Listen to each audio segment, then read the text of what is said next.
Well, ladies and gentlemen, in this video, I'm going to be discussing the 9/11 hijackers' secret Las Vegas meetings. In the months leading up to September 11th, several of the 9/11 hijackers met in Las Vegas, Nevada. The subject of the meetings is up for debate, and I'm going to give my speculation, and there are a lot of other people with some theories on why several of the hijackers were in Las Vegas several different times in the months leading up to 9/11. And when it comes to the overall flight data and the numbers, the ringleader Muhammad Atta and at least 4 other of the 19 hijackers made 6 visits to Las Vegas in between May and August of 2001. So 6 different visits in between about a 3 to 4 month span in 2001. Their last visit was in August, and then obviously September 11th happening about a month later. Muhammad Atta flew to Vegas on June 28th of 2001. He rented a car and then spent 90 minutes online at an airport cafe across from UNLV, the college. And the speculation is, based on the data they were able to recover, was that he was looking over a 90-minute period at this internet cafe that, by the way, is now closed.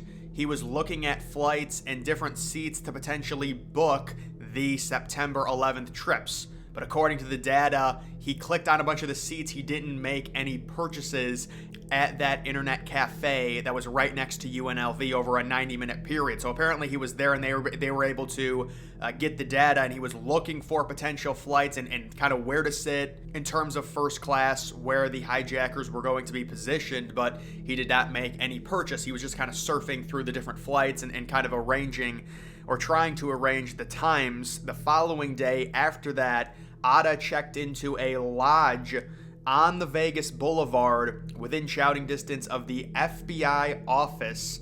He ended up putting a do not disturb sign on his door and stayed 2 nights in a room that faced the Stratosphere Tower. When Atta returned his rental car on July 1st, it had 110 miles on it. So I wonder if they're insinuating that Atta traveled somewhere into the desert, possibly to have a meeting with possibly other members of the September 11th hijackings. Now, there's also been reports of at least one, if not several, of the terrorists receiving lap dances at the Olympic Gardens, which is now a closed strip club. It's also been reported the terrorists were at casinos, they partied a lot, and that has led to some speculation based on the amount of partying that possibly this could have been their last hurrah. The fact that they were dying, maybe bin Laden paying for it and allowing them to have some fun in Las Vegas, although you would think, especially with Atta, seemed like he was there for some business, and he was just a guy that really you wouldn't expect to party very much. You have to wonder, were there meetings in Las Vegas based on the amount of miles that were on his rental car, along with the fact that they've got him in a cafe right across from UNLV searching for potential September 11th flights. There's some strategy involved in that, of course. I'm sure he was communicating with other people, you would think, in and around the area, and then spending 2 straight days in his hotel room as well, or in that little lodge. There's actually a photo of it.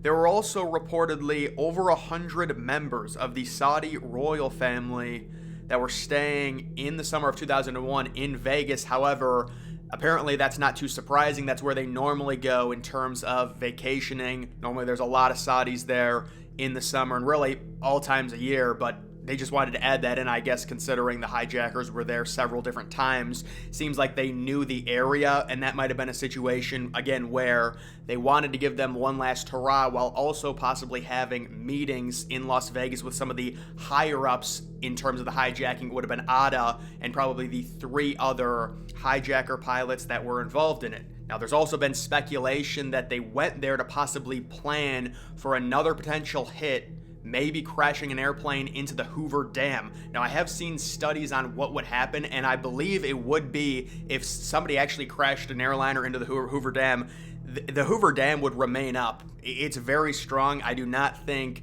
the dam would give way, although who knows, maybe if the plane is fast enough, I don't know. Even you look at the Twin Towers, when the North Tower got hit, and really the South Tower, I mean, obviously there are a lot more angles of the South Tower, but we all know the one angle of the North Tower. It seemed like the tower just absorbed the plane. And the tower obviously is not as strong as the Hoover Dam. I think that the plane would just smack directly into the Hoover Dam and just completely blow itself up almost. Because if you look at the towers, it's like the planes got absorbed by the towers. It's not like there was this crazy massive hole. I mean, there was a hole for sure. So I highly doubt that the Hoover Dam would have given way had there have been a potential plane, even if it was traveling 550, 600 miles per hour and crashing directly into the Hoover Dam. They would want it to create a massive flood. I don't think it would. Also, it's interesting to report that normally when you stay in Las Vegas, you stay at a fancy hotel. They've got many of them there, with it being a tourist location. But when you look at where the hijackers stayed in terms of their hotel and their lodging, it was at the very kind of trashy end of the Las Vegas Strip, cheap motels, and there's speculation that they wanted to have guaranteed zero security cameras, or at least less security presence. If you're staying at the very cheap hotels, you don't want to be caught on camera. So that's the speculation on them potentially trying to cover their tracks by staying at these really cheap hotels at the end of the Las Vegas Strip.